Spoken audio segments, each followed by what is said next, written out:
ஆண்டவராகிய இயேசு கிறிஸ்துவின் இன்ப உயிர்த்தெழுந்த நாமத்தினாலே இந்த சுவிசேஷ பயணத்திற்குள்ளாய் உங்களை அன்போடு வரவேற்கிறேன். நம்முடைய வாழ்க்கையில கர்த்தருடைய வசனத்தை கேட்டு மகா பெரிய ஆசீர்வாதத்தை பெற்றுக்கொள்ள அழைக்கப்பட்டிருக்கிறோம். ஒரு வார்த்தை சொல்லுகிறது, நீ கலங்குகிறாயா, கலங்கி போயிருக்கிறாயா? உன் வாழ்க்கையில சில காரணங்களால் நீ கலங்கி உடைந்து போயிருக்கலாம். இது எல்லாருடைய வாழ்க்கையில நடக்கக்கூடிய ஒன்று. பரிசுத்த வேதாகமத்தில பலருக்கு ஏற்பட்டது. குறிப்பாய் தாவீதினுடைய வாழ்க்கையில மிகவும் கொடூரமாய் ஏற்பட்டது. சங்கீதம் 42:11 வாசிக்கும் பொழுது, சங்கீதம் 42:5 வாசிக்கும் பொழுது வாக்கு தத்தமுள்ள வார்த்தை எப்படி வருகிறது பாருங்களேன். என் ஆத்துமாவே நீ ஏன் கலங்குகிறாய், ஏன் எனக்குள் தேங்குகிறாய்? தேவனை நோக்கி காத்திரு, என் முகத்திற்கு ரட்சிப்பும் என் தேவனுமாய் இருக்கிறவரை நான் இன்னும் துதிப்பேன். அப்ப உடைந்த உள்ளம் வந்த உடனடியா நான் செய்ய வேண்டிய காரியம் என்னவென்றால் கர்த்தரை நோக்கி பார்ப்பது. உடனடியா போர்வை இழுத்து போட்டு மூடின்னு படுக்கிறது இல்லை, இல்லைங்களா? அப்படி உடஞ்சு சோர்ந்து சுருங்கி போகிறது இல்லை, முகத்தை சோகமா வைக்கிறது இல்லை. காரணம், என் வாழ்க்கையில கர்த்தரை இதை விட பெரியவதை செய்வார் என்று விசுவாசித்து அவர் நோக்கி பார்ப்பது. கலக்கங்களும் துயரங்களும் எந்த மனுஷனையுமே விட்டு வைப்பதில்லை. யாருக்கும் அது விதி விலக்கல்ல.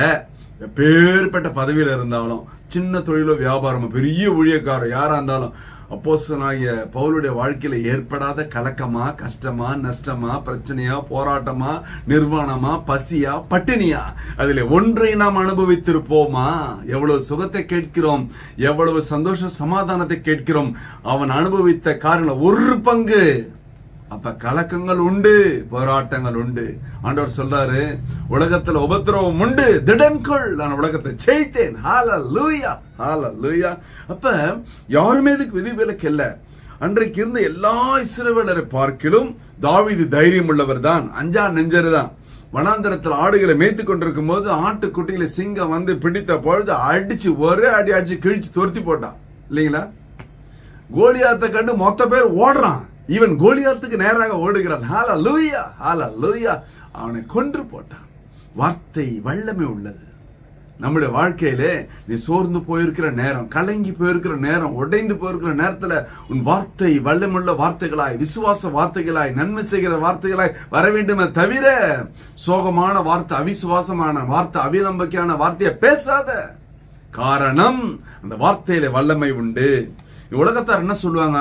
உலகத்தார் சொல்றது 1000 இருக்கட்டும். என்ன சொன்னாங்க அவனை பாருங்க. சங்கீதம் 42:3 உன் தேவன் எங்கே என்று அவர்கள் நாள்தோறும் என்னிடத்தில் சொல்லுகிறபடியால் இரவும் பகலும் என் கண்ணீரே எனக்கு உணவாயிற்று. உடனே சொல்லுவாங்க, தினந்தோறும் ஃபாஸ்டிங் பிரேயரு, தினந்தோறும் ஜபம், தினந்தோறும் ஊழியன்றாருக்கு. இவருக்கு பாரு நிலைமைய, இவருக்கு பாரு உடம்பு சரியில்லை, இவருக்கு பாரு பிரச்சனை, இவருக்கு பாரு போராட்டம் சொல்றாங்களா? அவனுக்கும் சொன்னார்களே. 42:10 சங்கீதம் பாருங்களேன். உன் தேவன் எங்கே என்று என் சத்துருக்கள் நாள்தோறும் என்னோடு சொல்லி என்னை நிந்திப்பது என் எலும்புகளை உருவ குத்துகிறது போல் இருந்தது. அப்படிதான் பேசுவாங்க. கவலைப்படாதீங்க. ஹல்லேலூயா. பேசுறவங்க யாருமே உனக்கு ஒரு கை நீட்டி உதவி செய்து உன்னை உயர்த்த போவதில்லை. உன்னை உயர்த்துவது கர்த்தர் மட்டுமே. ஹல்லேலூயா, ஹல்லேலூயா. தைரியமா இருங்க. நம்முடைய வாழ்க்கையில இன்று இந்த கலக்கம், திகில், பயம், எதையும் சரியா சிந்திக்க முடியல, சரியா வேலை செய்ய முடியல, சரியா ஊழியம் செய்ய முடியல, சரியா குடும்பத்தை நடத்த முடியல. இரவும் பகலும் பயம் வாட்டி வதைக்கிறது. சமாதானத்தை இழந்து போகிறோம். ஒரே சந்தேகம், எப்ப பார்த்தாலும் சந்தேகம் தான், இல்லையா? சந்தோஷம் இருக்கவங்க சந்தேகம் தான் இருக்குது. எப்பவுமே துக்கமுகம். ஆண்டவர் நாளையில சொல்லுகிறார், கலக்கங்கள் வரும்பொழுது சமாதானம் ஓடி போகிறது, சந்தோஷம் மறைந்து விடுகிறது.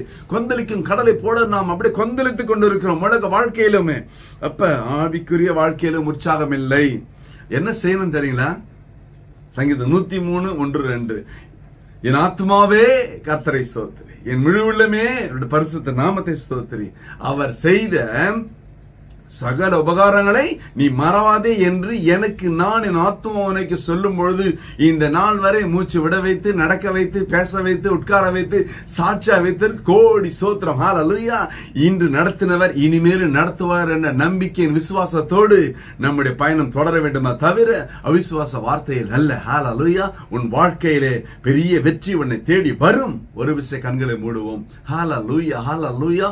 அற்புதமான ஆசீர்வாத திருநாளிலே கர்த்தாவே, கலக்கத்தோடு இருக்கிற பிள்ளைகளோட வாழ்க்கையில கலக்கம் மாறும்படியா ஜெபிக்கிறோம் ஆண்டவரே. விசுவாசத்தை வர்த்திக்க பண்ணுங்க, நம்பிக்கையில பெருகட்டும் ஆண்டவரே. விசுவாசமுள்ள வார்த்தைகள் வெளியே வரட்டும் ராஜா. இதுவரை இல்லாத சாட்சிகள் எழும்பட்டும், தடைகளை முறித்து போடுங்க.